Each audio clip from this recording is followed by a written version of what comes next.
in Germany, from Israel, from all over the world, they had gathered there. Now, the guest speakers were specialists, like I am a specialist in certain field. So they want me to put it down. What? As a comparative religion. I'm a specialist in comparative religion, dealing with Islam and other religions in comparison. About Judaism, about Christianity, about Hinduism, about Buddhism. This is my field. You have a right to question me about these things. So somebody else about politics, somebody about something else. And then they had different tables. And he said, now, these specialists, you take one table each. You just take a table and you go and sit down. You are alone at the table and the chairs, table and chairs right around. So now people start walking around. They look at your label. Well, he's interested in comparative. He sits down. Somebody is not interested in that. He goes and sees the others. He says, I want to go and find out something about this politician. Let me tap him. Tap his brains. And so on and so on. So I have my table full. Everybody has his table full. The label shows your intent, what you stand for, what you want to share. So get started straight away. As soon as you sit down, right, they have some questions. What is the difference between Islam and Christianity? What is the relationship between Islam and the other religions? Now this is my field, so I'm at home. You see, I feel happy. I don't have to fumble. I'm a master of this game on that level. You ask me about fatwas. Says, why you cut the throat of the chicken? I said, go and ask the Imam. He said, look, he doesn't know. I said, replace him, get rid of him, get another guy. Why you circumcise? I said, look, let the non-Muslim ask me. You want to know? You're going to ask the alim. About sighting of the moon? I said, you ask your alim. He's your man for you. You see? About talaq? I said, you ask your alim. Let the Christian, the Hindu, anybody else, let him ask me, I can deal with him. Our own, I said, look, we have better men than me. Ask them. This is a word of speciality, word of specialization. I have specialized, therefore people want me for this specialization. So mine is comparative religion.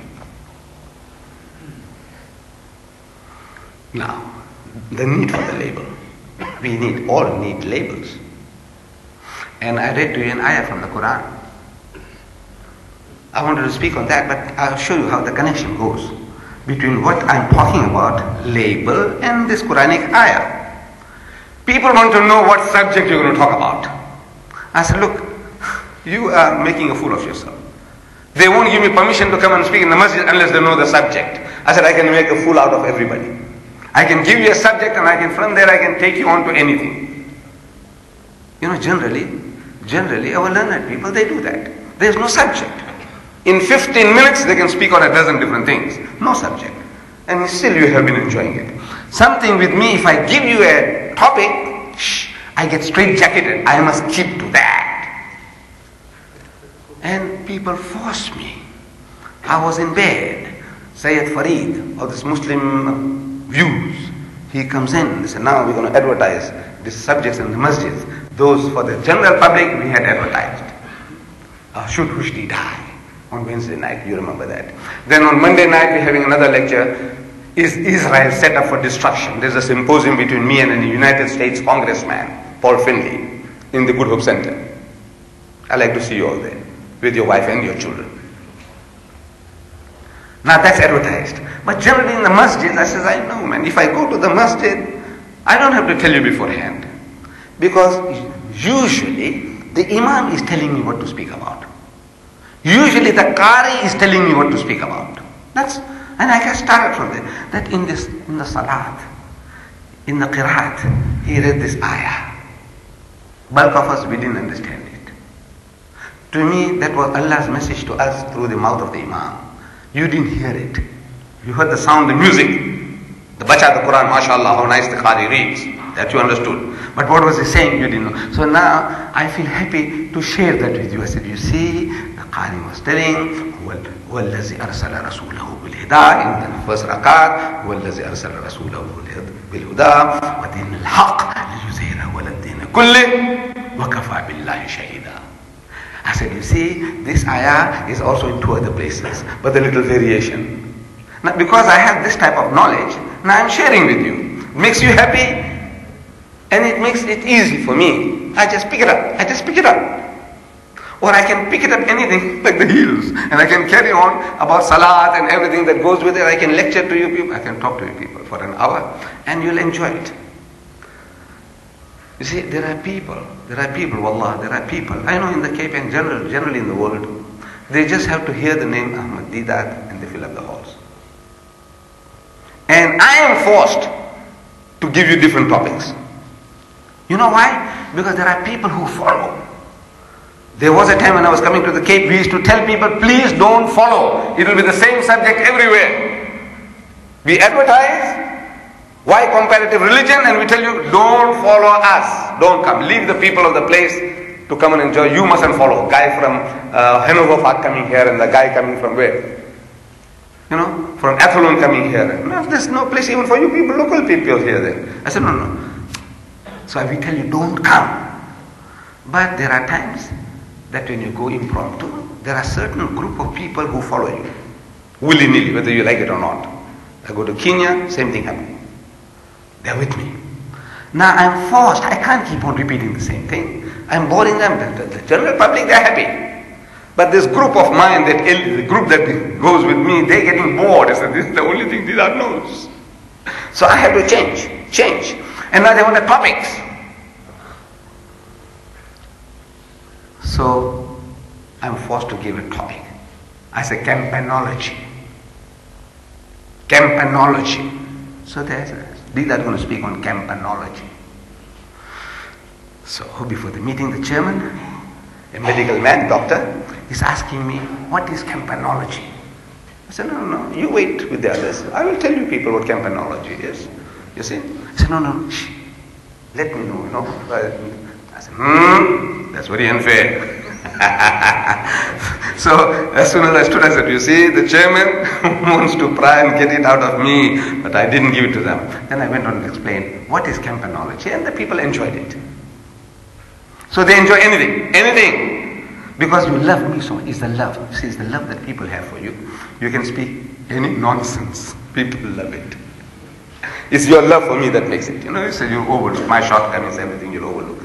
Uncle is alright. Maybe he's aging now. You see, he's not like before, but still alright. So it carries on. The ayah I read from Surah Nisa. Surah Nisa is chapter 4. And I have been telling people, and I can't help repeating it, that if you have a Quran at home, like this particular one here, which has the Arabic text, the Arabic Quran, and the meaning side by side, and a commentary tafsir, almost 2,000 pages. Actually 1,920 pages. It looks small because they have used what is called fine Bible paper. Expensive paper they have used. So it's compact. Previously it used to be this thick. Printed in India and Pakistan. Same Quran, same page for page. But because of the paper it was so thick, so we had to make it into 3 volumes. Give you one, same Quran, page for page. But it became as thick like that. So they had to make it in 3 volumes. This we reduced it by using better paper, compact size. By photostatic process, made it smaller than that other unusual size. That's all. But the page for page same. Every Yusuf Ali's translation in the world is the same. Page for page. No difference. Because everybody is stealing by photostatic process. Nobody has the time or the patience to rewrite the script, set the types of the meaning and the commentary. Today, if anybody did that, it will cost you 100 rands each. If you printed 10,000, it will still call you 100 rands each.